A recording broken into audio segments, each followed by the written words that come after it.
Salt and pepper എന്ന സിനിമയിൽ ഒരു കേക്ക് ഉണ്ടാക്കുന്നതിനെ കുറിച്ചിട്ടുള്ള ഒരു കഥ നമ്മളെല്ലാം കേട്ടിട്ടുണ്ടാവും. അതിൽ പറയുന്നത് ഇതാണ്. അതുപോലെ സെക്കൻഡ് വേൾഡ് വാർ അവസാനിപ്പിച്ചു എന്ന് പറയുന്ന ഒരു കേക്കിൻ്റെ കഥയാണ്. 4 ദിവസം കൊണ്ടാണ് അതുണ്ടാക്കുന്നത്.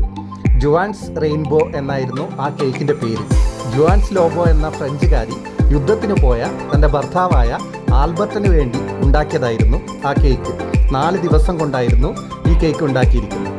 പക്ഷേ ഇത് നമ്മുടെ ദർശന ഹൈദരാബാദിൽ നിന്നുണ്ടാക്കുന്ന ഒരു കേക്കാണ് നമ്മളിവിടെ കാണാൻ പോകുന്നത്. ദർശന ഒറ്റയ്ക്ക് പോയി സാധനങ്ങൾ വാങ്ങി വന്നു. പണിക്ക് പോയ തൻ്റെ സഹോദരനായ ദീപ് സാഗറിന് വേണ്ടി വെറും 40 മിനിറ്റ് കൊണ്ടുണ്ടാക്കിയ ഓറിയോ ചോക്ലേറ്റ് കേക്കാണ്. ഇതിൻ്റെ റെസിപ്പിയും കാര്യങ്ങളെക്കുറിച്ച് അറിയാൻ വരൂ, നമ്മുടെ ഒപ്പം കൂടാം.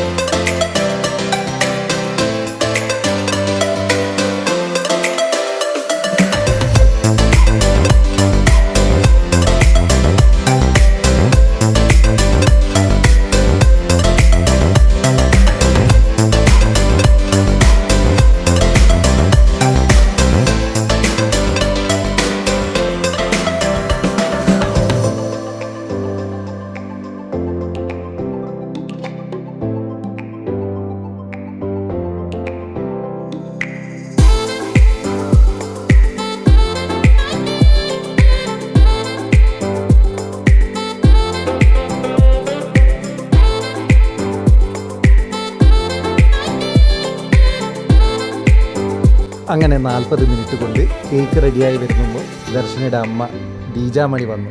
അവൾക്ക് ഏറ്റവും ഇഷ്ടപ്പെട്ട പേടയുമായിട്ട് അതവൾ വാങ്ങി ആ കേക്കിൽ ചേർത്ത് വെച്ചു. അങ്ങനെ സഹോദരനായ ദീപ് സാഗർ ജോലി കഴിഞ്ഞ് വന്ന് അവരെല്ലാവരും ഒരുമിച്ച് ആ കേക്ക് കഴിച്ചു.